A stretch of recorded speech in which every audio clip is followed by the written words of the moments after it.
Hi guys, Mercedes-Benz has revealed the all-new Mercedes e-Actros 300 tractor. The drive unit consists of an electric rigid axle with two integrated electric motors and two-speed transmission. The two engines mounted centrally on the rear axle generate a continuous output of 330 kW and a peak output of 400 kW.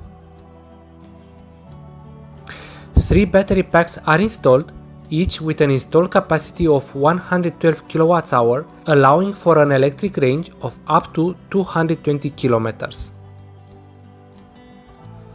The battery-powered tractor can be charged with up to 160 kW.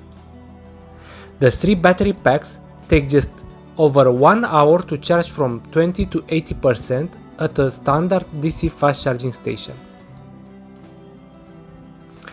Features such as acoustic vehicle alerting system, turn assist and 5th generation emergency brake assist provide e-Actros with a high level of safety. The new electric tractor will be available starting second half of 2023. Guys, if you like the new truck, please subscribe and hit the like button. Thanks!